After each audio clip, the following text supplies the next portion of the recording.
You're listening to Short History Shorts audio, where history speaks louder than images.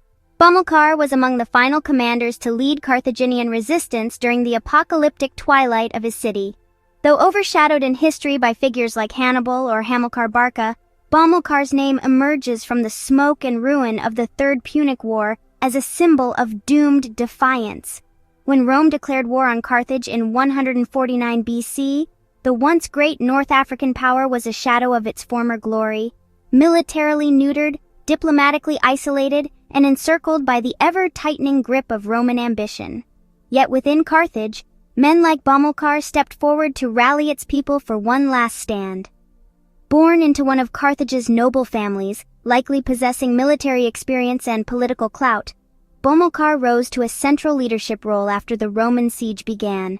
Alongside Hasdrubal the Bootharch, he commanded the city's military response to the Roman invasion, overseeing the defense of the city walls and organizing sorties against the besieging forces. The population, gripped by desperation, turned to their remaining leaders with a fierce resolve. Under Bomilcar's co-direction, the city became a massive armory and fortress.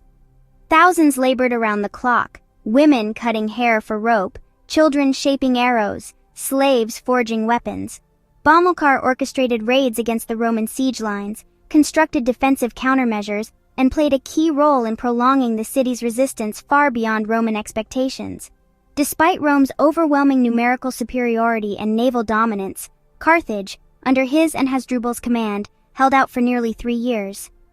Yet even in the face of such defiance, internal fractures began to surface.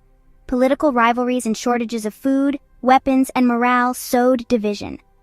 By 147 BC, as Scipio Aemilianus took over the Roman campaign and intensified the siege with ruthless efficiency, Bomilcar's ability to maneuver diminished. In a move that remains controversial, Bomilcar attempted to seize dictatorial control within Carthage to centralize resistance and eliminate what he saw as political deadweight.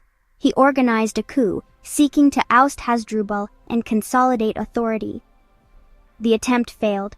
His own forces deserted him, and Bomilcar was ultimately executed by his fellow Carthaginians, accused of betrayal and ambition in the face of national annihilation. Ironically, the very city he sought to save destroyed him before the Romans ever reached its heart. His death marked the beginning of the final unraveling of Carthaginian defense. Soon afterward, the Byrsa, the citadel and last stronghold, was stormed by Roman forces, and Hasdrubal surrendered. Bomilcar's story, tragic and largely forgotten, illustrates the desperation, chaos, and internal conflict that gripped Carthage in its final days. He was not a hero in the classical mold, nor a villain in the Roman imagination, but rather a man consumed by a collapsing world, trying to impose order where none could be found.